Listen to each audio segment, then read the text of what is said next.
Hi everyone, Natalie here. For today's story, we're going to read Franklin is Bossy, and it's by Paulette Bourgeois, and the pictures are illustrated by Brenda Clark. Franklin the turtle could zip zippers and button buttons. He could count by twos and tie his shoes. He had lots of friends and one best friend named Bear. They played tag and marbles, hopscotch and ball. But one day something awful happened. Franklin and Bear had a fight. Oh no. It was a steamy summer morning. Franklin told his friends, "Let's play marbles," and they did. After a while, Franklin said, "I'm tired of marbles. Let's have a race." "You always pick the games," grumbled Bear. Franklin paid no attention. They started to run. Bear was in the lead. Goose followed close behind. Franklin saw that he was losing and cried out.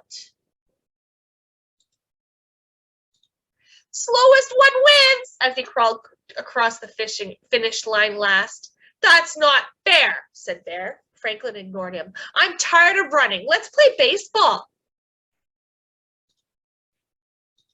Bear did not put on his mitt. He did not put on his cap. He was mad.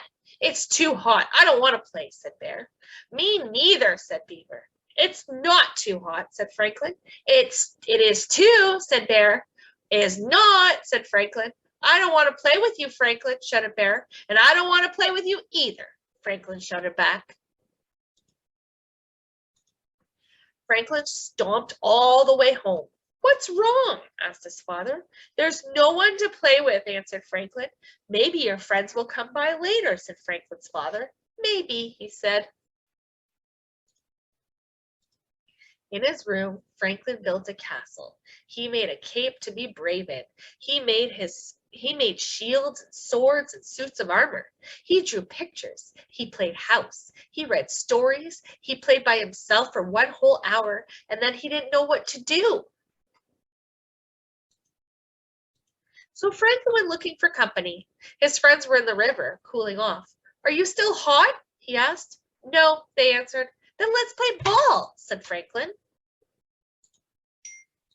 Before anyone had a chance to say a word, Franklin started giving orders. "Bear, you play first base. Goose and Beaver, you go to the outfield. I'll be the pitcher." "No way," shouted Bear. "I don't want to play with you. You are too bossy." All of Franklin's friends nodded. "Bear's right," they said. Franklin turned his back and went home. There was no one to play with and nothing much to do, so he helped his father all afternoon. They weeded the garden and washed the floors, and they made supper for Mole because he was sick. "You're a good friend," Mole told Franklin's father. On the way home, Franklin said, "Do you and Mole have fights?" "Sometimes," said Franklin's father, "but we always make up." Franklin played alone for another whole day. He missed Bear and all his friends, and he had lots of time to think. He would go to Bear and apologize. Franklin and Bear met on the bridge. "I was going to your house," said Franklin. "And I was going to your house," said Bear. "I'm sorry," said Franklin. "It was all my fault." "No, it was my fault," said Bear. "Mine," said Franklin. "No, mine," said Bear.